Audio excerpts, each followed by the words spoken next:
بسم اللہ الرحمن الرحیم.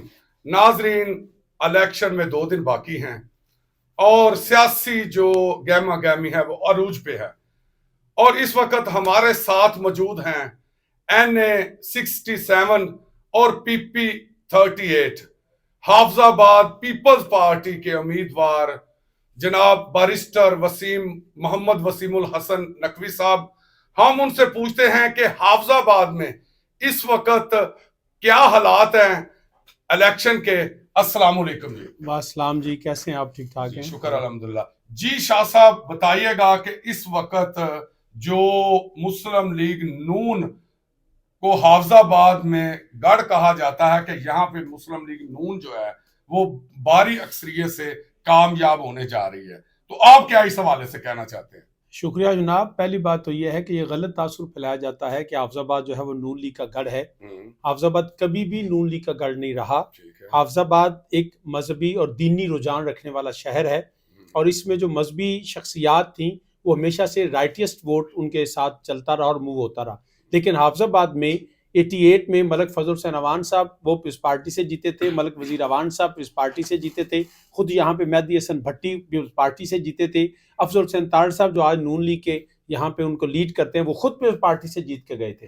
تو جو مذہبی شخصیات تھیں، میرے والد صاحب رحمۃ اللہ علیہ انہوں نے ہمیشہ JUP میں تھے، جس کی وجہ سے سٹی کے اندر ووٹ جو تھا وہ پیپلز پارٹی کو نہیں کاسٹ ہوتا تھا. تو اب کیونکہ الحمدللہ میں خود پیپلز پارٹی سے کنٹیسٹ کر رہا ہوں، تو وہ جو ووٹ ہے رائٹیسٹ ووٹ بھی وہ بھی انشاءاللہ تعالیٰ اب موو کر رہا ہے پیپلز پارٹی کی طرف.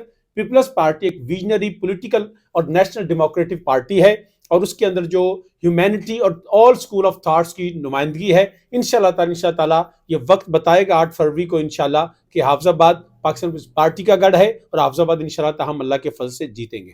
جی شاہ جی، یہ بتائیے گا کہ آپ کا گھرانہ تو ایک سیاسی اور مذہبی ہے، تو آپ کے والد صاحب کا بہت بڑا نام ہے اس ضلع میں سیاسی حوالے سے رہا، اور وہ تو پہلے جو ہے وہ اتحاد جب نون لیگ کا ہوا تھا تو ماشاءاللہ انہوں نے کافی ووٹ حاصل کیے. تو آپ نے بھی پچھلا الیکشن جو ہے وہ تحریک لبیک سے لڑا، تو آپ نے تحریک لبیک سے یہ پیپل پارٹی کا سفر کیسے ہوا؟ تحریک لبیک ایک مذہبی جماعت ہے، اور وہ ایک خاص مذہبی نعرے کے سلوگن پہ وہ میدان میں آئی تھی. ختم نبوت کے حوالے سے وہ نعرہ تھا. تو الحمدللہ ختم نبوت پہ تمام مسلمان کو اس پہ اتفاق ہے، اور پاکستان کے کانسٹیٹیوشن میں ذوالفقار علی بھٹو نے اس معاملے کو طے کر دیا تھا کہ جو مرزئی قادیانی ہیں وہ کافر ہیں، اور یہ آئین میں لکھا جا چکا ہے. اب صورتحال یہ ہے کہ ایک مذہبی جماعت جس کے پچھلا میں نے الیکشن لڑا تھا، اگر دین کا کام ہی کرنا ہے تو اس کے لیے پھر ہمیں ووٹ کی ضرورت نہیں ہے. وہ ہم الحمدللہ پہلے بھی کرتے تھے، بعد میں بھی کرتے رہیں گے. لیکن ووٹ کا لینا ایک پولیٹیکل پروسیس کے ذریعے سے میدان میں آنا، اس میں اسٹیٹ کے رجحان، اس میں عوام کا فائدہ، اس میں ان کا انفراسٹرکچر ہوتا ہے، ان کی تعلیم کا، ان کے روزگار کا، ان کے ہیلتھ کے معاملات ہوتے ہیں. تو یہ ساری چیزیں ایک خاص مذہبی فکر کے ساتھ نہیں کی جا سکتی ہیں، تو دین اور دنیا کے امتزاج کے ساتھ یہ کیا جا سکتا ہے. تو انشاءاللہ دینی کام پہلے بھی کرتے تھے، بعد میں بھی کرتے رہیں گے، لیکن ہمیں پولیٹیکل سروسز دینے کے لیے ایک پولیٹیکل نیشنل پارٹی کی ضرورت تھی. اور اس وقت right now the best option in political parties I think is the first party وچ آئی ہیو جوائنڈ. جی شاہ جی، یہ بتائیے گا کہ جو لیول پلینگ فیلڈ کے حوالے سے بلاول بھٹو زرداری صاحب بھی فرما رہے ہیں کہ ہمیں بعض حلقوں میں جو ہے وہ نئی الیکشن کی مہم کی جا رہی ہے، ہمارے کارکنوں کو تنگ کیا جا رہا ہے، ہمارے آفسز بند کیے جا رہے ہیں. آپ اس حوالے سے بتائیے گا کہ حافظ آباد میں کیا صورتحال ہے؟ یقیناً کچھ گورنمنٹ کے آرگنز جو ہیں they are supporting the opposite party and they are actually capturing and occupying with the illegal means. تو آئی تھنک ہمیں اس پہ ریاست کو سوچنا چاہیے، ریاستی اداروں کو سوچنا چاہیے کہ سب کے لیے میدان ایک ہونا چاہیے. ووٹ کے ذریعے جیتیں، خاص کندھوں پہ کھڑے ہو کے الیکشن نہیں جیتنا چاہیے.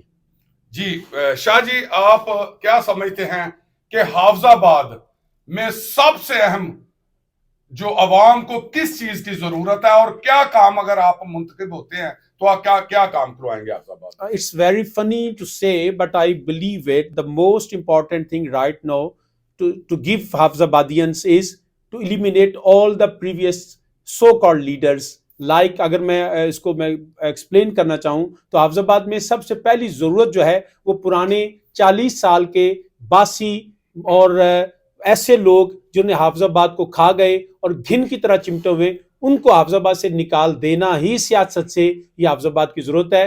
40 سال میں ان لوگوں نے کچھ نہیں کیا، ابھی بھی جہاں آپ بیٹھے ہیں باہر سیلاب کا منظر نظر آتا ہے۔ یہ علی پور روڈ جو ہے کتنے عرصے سے نہیں بن پایا، وہ پوچھ سکتا ہے ان 40 سالوں میں اس بھٹی برادران سے، تارڑ برادران سے، سائرہ سے، ان سب سے، کہ 40 سالوں میں آپ ایک روڈ کو جو ایک مور دین 10 ایئرس، ایک دہائی سے اس حالت میں ہے اور ہزاروں لوگ یہاں سے گزرتے ہیں، کیا کیا انہوں نے؟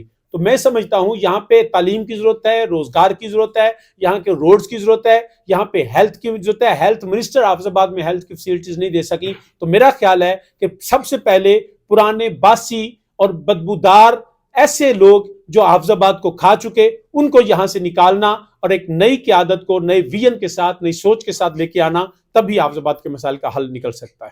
جی شاہ جی، یہ تو بڑی آپ خوشی کی بات بتا رہے ہیں کہ واقعی یہ بات سچ ہے کہ 30 سے 40 سال حافظ آباد میں 2 ہی گھرانے جو ہے اقتدار میں رہے۔